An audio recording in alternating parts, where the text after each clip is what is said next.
C आतापर्यंत आपण बऱ्याचशा गोष्टी शिकलो. मीन्स त्याच्यामध्ये स्टेट्स जे आहे अवस्था, सब्जेक्ट बद्दल बोलताना सब्जेक्टची स्टेट काय आहे, अवस्था काय आहे, म्हणजे तो कसा आहे, कुठे आहे, काय आहे, याच्याबद्दल आपण शिकलो.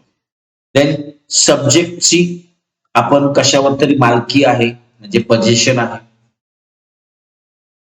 किंवा त्याची कशाशी तरी कनेक्शन आहे, हे कसं करायचं त्याची आपण वेगवेगळे सेट्स शिकलो, त्याचा वापर शिकलो, त्याचा प्रॅक्टिस केली त्यांची आपण. देन आपण सब्जेक्टच्या ऍक्शन बद्दल शिकलो की सब्जेक्ट काय करतोय, कोण काय करतंय हे आपण कसं सांगायचं. त्याच्यासाठी वेगवेगळे सेट्स आहेत, त्याच्यामध्ये वेगवेगळे एक्सप्रेशन्स आहेत, इमोशन्स आहेत, त्या एक्सप्रेशन्स, त्या मेसेजेस जे आहेत ते आपण कसे कन्वे करायचे त्याबद्दल शिकलो. आता आपण पाहणार आहोत ऍक्शन्स आहेत, बट हे थोडे वेगळ्या पद्धतीचे ऍक्शन आहेत.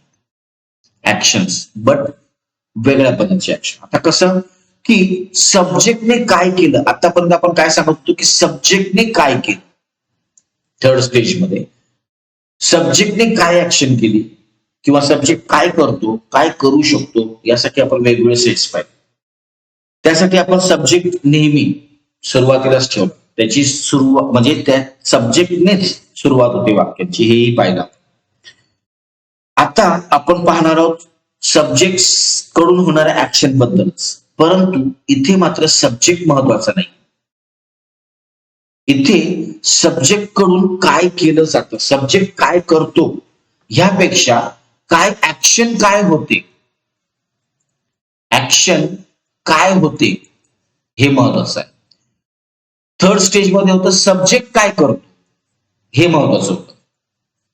सब्जेक्ट म्हणजेच आपला कर्ता जो आहे तो काय करतो हे महत्वाचं होतं.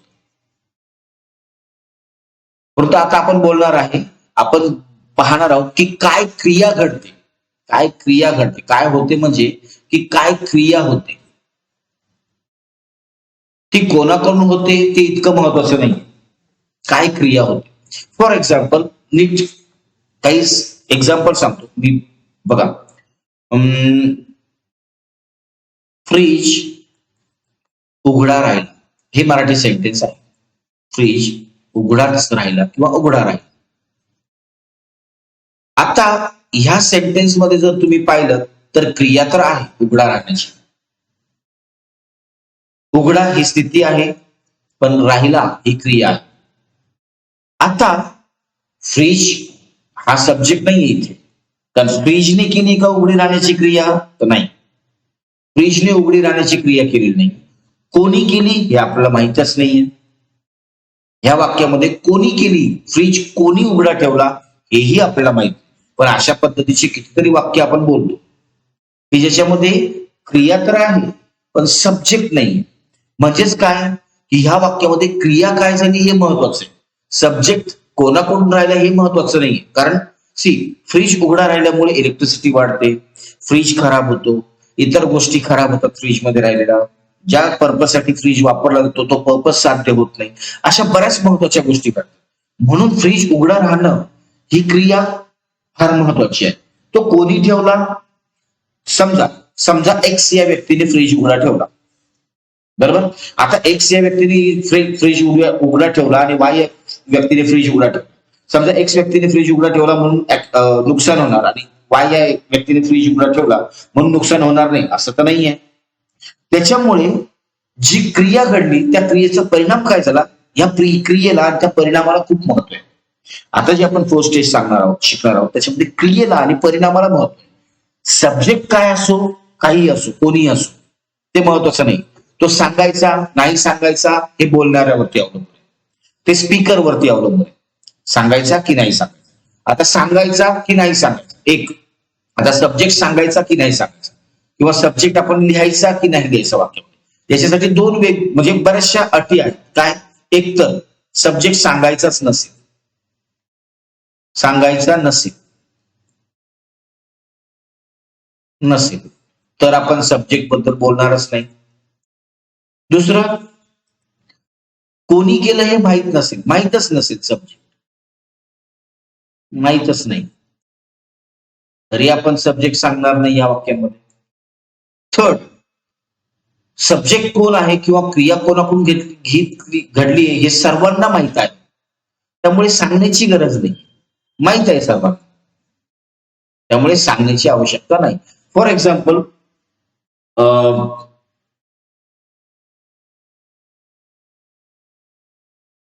आम्ही एक समजा सेंटेन्स घेतला आपण, आम्ही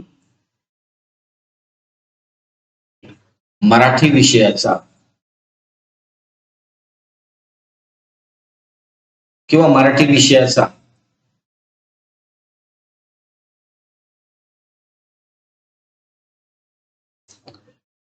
नववा धडा शिकलो, धडा शिकवला किंवा शिकवला गेला किंवा शिकवून झाला. शिकवून झाला हे जास्त बेटर आहे, जास्त सुटेबल आहे, शिकवून झाला. आता हे जे सेंटेन्स आहे, या सेंटेन्स मध्ये कोणी शिकवला हे नाही, काय महत्वाचं आहे ते शिकवणे, क्रिया काय झाली, शिकवण्याची झाली. आणि कशाची, तर मराठी विषय, जे मराठी विषयाचा 9वा धडा शिकवून झाला. आता हे सांगण्याची गरज नाही ना की कोणी शिकवलं, सर्वांना माहिती की शिक्षकांनी शिकवलं, त्यामुळे ते बोलण्याची गरज नाही, क्रिया काय झाली हे महत्वाचं आहे. आपण ही जी 4 स्टेज मध्ये जे सेंटेन्स शिकणार आहोत, स्टेज 4 ही फार महत्वाची आहे. दिस इज कॉल्ड बिझनेस लँग्वेज. ह्याला इंग्लिशमध्ये बिझनेस लँग्वेज या नावाने जास्त ओळखलं. आता बिझनेस लँग्वेज का म्हणतात, कारण बिझनेसमध्ये ना परिणाम महत्वाचा असतो, क्रिया महत्वाची असते, कोणी केलं हे महत्वाचं नसतंच मुळात. आता बिझनेस म्हणजे काय, आपण बिझनेस म्हणजे धंदा व्यवसाय असाच विचार. बिझनेस म्हणजे कुठलीही गोष्ट, कुठलीही गोष्ट. आपण शिक्षण घेतो, दिस इज आर बिझनेस. एक स्टुडंटचा बिझनेस काय, तर त्याने शिक्षण घेणं, लक्षात ठेवा, तोही एक बिझनेसच आहे. बिझनेस या शब्दाला आपण चुकीच्या अर्थाने घेतो, फक्त पैसा कमवण्याची गोष्ट आली की बिझनेस. आपण असं बऱ्याच वेळा बोलतो बघा, की एखाद्याने जर मध्ये नाक उपसला, आपण बोलतो it's none of your business. मग आता काय तो व्यवसायाबद्दल बोलत असतो का, तर हा तुझा विषय नाहीये, तुझा इथे काही संबंध नाही, तुझा इथे काही संदर्भच नाहीये, असं आपण त्याला सांगतो. म्हणजे कुठल्याही गोष्टीमध्ये क्रिया महत्वाची आहे, ऍक्शन महत्वाची आहे आणि त्याचा परिणाम महत्वाचा आहे. हे जेव्हा आपण सांगायचं असेल तर त्यावेळी आपण ह्या सेटचा वापर, ह्या स्टेजचा वापर करतो. याच्यातले वेगवेगळे सेट्स त्याच पद्धतीचे आहेत, त्याच्यामध्ये बराचसा चेंज आहे. तो चेंज काय आहे आपण हळूहळू पाहूया. पहा, सो आता बघा, फर्स्ट पहिला समजून घेण्यासाठी आपण फक्त पहिल्या याचा विचार करणार आहे. पहिलं वाक्य जे आपलं करतो करतेचं वाक्य आपण शिकलो, करतो करते करतात. मी मागच्या सेशन मध्ये तुम्हाला सांगितलं होतं की फर्स्ट सेट पासून ते एंडच्या सेट पर्यंत, शेवटपर्यंत प्रॅक्टिस करा. तर यासाठी आपण कोणता सेट वापरतो, यासाठी आपण वापरतो तो म्हणजे V1 वापरतो आणि त्याला एस किंवा ES लावतो. जर स्निश असेल, एस आणि ES आपण स्निशच्या वेळी लावतो. हे वाक्य करण्यासाठी आपण फक्त आणि फक्त V1 वापरतो. आता बघा, एक सेंटेन्स घेऊया आपण. Sayali watches a new movie every Friday.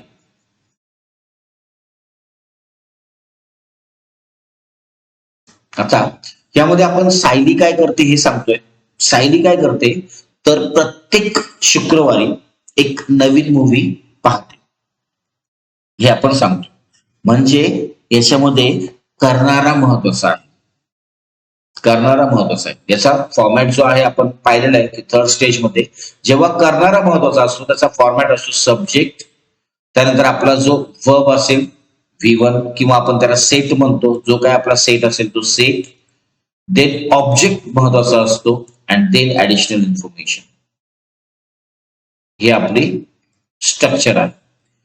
परंतु आता जे आपण सेंटेन्सेस पाहणार आहोत, ह्याच प्रकारचं सेंटेन्स, अशा प्रकारचा सेंटेन्स काय आपण करणार, तर केले जाते, केले केला, केली, केल्या. केले जाते, केला जातो, जाते, जातो, केली जाते सुद्धा होईल, केले जाते, केल्या आणि केल्या जातात. काही होईल, केले जाते, केला जातो, केली जाते आणि केल्या जातात. आता केले हा शब्द आपण जस्ट एक कॉमन वर्ड म्हणून घेतलाय. याच्याऐवजी केलेच्या ऐवजी पाहिले, पुन्हा वाचले वगैरे कुठलाही शब्द येऊ शकतो. तर याच्यामध्ये आपला फॉर्मॅट जो असतो तो फॉर्मॅट समजून घ्यायचा आहे. याच्यामध्ये सर्वात महत्वाचा असतो तो ऑब्जेक्ट. ऑब्जेक्ट ओळखणं फार महत्वाचं आहे. तर सुरुवातीला आपला येणार ऑब्जेक्ट, देन आपला सेट येणार. इथे पण सेट्स आहेत वेगवेगळे. त्याच्यानंतर BS म्हणजे बाय सब्जेक्ट. याच्यामध्ये आपण लिहिणार बाय अँड देन सब्जेक्ट जो असेल तो सब्जेक्ट. आता अगेन हा सब्जेक्ट लिहायचा नाही लिहायचा, सांगायचा नाही सांगायचा, बोलायचा नाही बोलायचा, हे पूर्णपणे डिपेंड असतं त्या सिच्युएशन वरती, बोलणाऱ्यावरती. By subject and then additional information. आता याच्यामध्ये हा बाय सब्जेक्ट जो आहे तो ऍडिशनल इन्फॉर्मेशन आधी घेऊन बाय सब्जेक्ट तुम्ही शेवटीही टाकू शकता. असंही केलं तरी चालतं. म्हणजे बाय सब्जेक्ट शेवटी घेतला, ऍडिशनल इन्फॉर्मेशन इकडे घेतली, चालतं. याच्यामध्ये सर्वात महत्वाचं असतं तुमचा ऑब्जेक्ट. ऑब्जेक्ट हा ओळखलाच गेला पाहिजे. ऑब्जेक्ट ओळखला गेला पाहिजे. ऑब्जेक्ट जर नाही ओळखता आला तर तुम्हाला ह्या प्रकारचे सेंटेन्सेस बनवताच येणार नाही, बोलताच येणार नाही. याला ट्रिमेंडस प्रॅक्टिस लागते, कंटिन्युअस प्रॅक्टिस लागते. सर्वात आधी तर ऑब्जेक्ट ओळखला जातो. आता ऑब्जेक्ट कसा ओळखायचा हे आपण ऑलरेडी शिकलो आहोत. तरीही पुन्हा एकदा सांगतो की ऑब्जेक्ट ओळखण्यासाठी आपण क्रियेला म्हणजे वर्बला, ऍक्शन वर्बला काही प्रश्न विचारतो की काय केले. समजा आपण आता केले ही क्रिया घेतली. समजा आपण केले, उदाहरणार्थ म्हणून केले हा एक वर्ब आहे. तर आपण त्याला प्रश्न विचारायचा की काय केले, कुणाला केले किंवा कशाला केले. हे बेसिक क्वेश्चन. आणखी असतात, आपण जसं सेंटेन्स करू तर आपल्या लक्षात येतीलच. आणखी असतात, फक्त हे बेसिक सेंटेन्स, बेसिक क्वेश्चन. काय केले, जे उत्तर मिळेल ह्या प्रश्नाचं जे उत्तर मिळेल, म्हणजे उत्तर मिळालं त्या वाक्यामध्ये जर उत्तर असेल तर तो असतो ऑब्जेक्ट. बस. आणि मग तो ऑब्जेक्ट आपल्याला सुरुवातीला ठेवायचा आहे. मग आता करतो, करते, करतात ह्या प्रकारची वाक्य आहेत. त्याच्यानंतर इथे केले जाते, त्याचबरोबर आणखी होतं, होते, होतात किंवा घडते, घडतात असाही अर्थ आहे. घडते, घडतात असेही अर्थ होतात. याचा फॉर्मॅट इथे सेट काय, आता एक सेट काय, अशा प्रकारचं पहिलं वाक्य जे आहे याच्यामध्ये सेट काय वापरणार. तर आपण सेट वापरणार M, is, R and then त्यानंतर V3. आता हे लक्षात ठेवायचं की स्टेज 4 मध्ये फक्त आणि फक्त वर्बचा V3 फॉर्मच येणार. बस. दुसरा कुठलाच फॉर्म येणार नाही. V3 फॉर्म कॉमन आहे प्रत्येक सेंटेन्स मध्ये. V3 हा फॉर्म कॉमन असणार आहे, लक्षात ठेवा. V1 नाही येणार, V2 नाही येणार, विंग नाही येणार, फक्त V3. राईट. आणि त्याच्या आधी कुठले वर्ड्स येणार किंवा कुठले सेटमध्ये काय असणार. V3 हा सेटचाच पार्ट आहे एक, पण त्याच्या आधी काय देणार हे खूप महत्वाचं. सो आता जर आपण हे सेंटेन्स जर पाहिलं तर हे सेंटेन्स येणार ऑब्जेक्ट आधी, अमेझॉन, V3, त्यानंतर बाय सब्जेक्ट, त्याला आपण BS म्हणू, by subject and then additional information. ही ऍडिशनल इन्फॉर्मेशन तुम्ही मागे पुढे करू शकता. म्हणजे हे वाक्य काय येईल की याच्यामधलं पहिलं आपल्याला ऑब्जेक्ट ओळखावं लागेल की Sayali watches a movie. Sayali पाहते, काय पाहते तर मूवी पाहते. कुठली, कशी मूवी तर अ न्यू मूवी. म्हणजे अ न्यू मूवी हा पूर्णच्या पूर्ण ऑब्जेक्ट आहे. म्हणून इथे सेंटेन्स येईल अ न्यू मूवी मग न्यू मूवीला सुटेबल काय आहे एमिजार पैकी द इज सिंगल म्हणजे is the new movie is watch हे व्हर्ब आहे वॉचचं V3 आहे वॉच्ड कोणाकडून तर आपण बघूया बाय सब्जेक्ट कोण आहे तर साईन आणि पुढे एक्स्ट्रा इन्फॉर्मेशन काय आहे तर एव्हरी फ्रायडे आता तुम्ही हा एव्हरी फ्रायडे आधी घेऊ शकता a new movie is watch every Friday by sign असंही घेऊ शकता त्याने काही फरक पडत नाही सो आता आपण याची थोडी प्रॅक्टिस करूया आता ही प्रॅक्टिस मी मुद्दाम ह्या पद्धतीने यासाठी घेतो आहे की तुमची मागची जी आहे थर्ड स्टेजची ती रिव्हिजन सुद्धा व्हावी फक्त एकाच कारणामुळे मी ह्या पद्धतीने प्रॅक्टिस घेतो म्हणून आपण काय करणार इथे V1 SES इथे लिहिणार 2 कॉलम्स मध्ये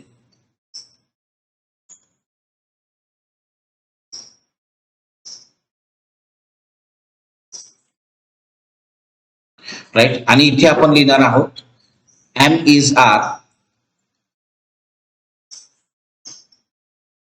V3 याचा मराठी ट्रान्सलेशन आहे करतो करते करतात म्हणजे इथे अशा प्रकारची वाक्य येणार आहेत की करतो करते करतात अशा प्रकारची वाक्य इथे येणार आणि इथे येणार आहे आता आपल्याला सांगायचं असेल आता हे ऑप्शनल आहे कडून जो काही सब्जेक्ट असेल डॅश डॅश कडून केले जाते किंवा होते किंवा घडते तर जिथे सब्जेक्ट नसतोच तिथे घडते हा वर्ड वापरला जातो घडते मराठीमध्ये इथे फॉर्मॅट आहे इथला फॉर्मॅट आहे SVO इथला फॉर्मॅट आहे आणि या बाजूचा फॉर्मॅट आहे आपला OVBS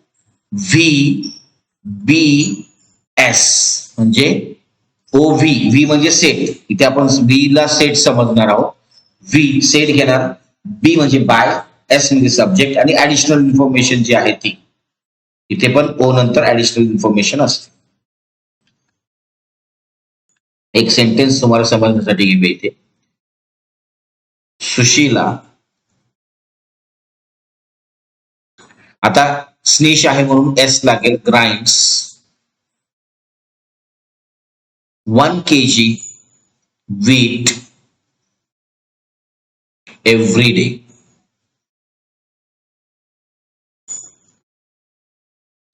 आता याच्यामध्ये आपल्याला माहिती की सुशीला हा सब्जेक्ट आहे ग्राइंड हा V1 आहे SES लागला त्याला 1 kg wheat हे ऑब्जेक्ट आहे अँड एव्हरी डे हा वेळ आहे त्याचा काय ऍडिशनल इन्फॉर्मेशन आहे मग आता इथे आपण ऑब्जेक्ट घेणार याचा अर्थ काय होतो की सुशीला दररोज 1 किलो गहू दळते मग इथे येईल 1 kg wheat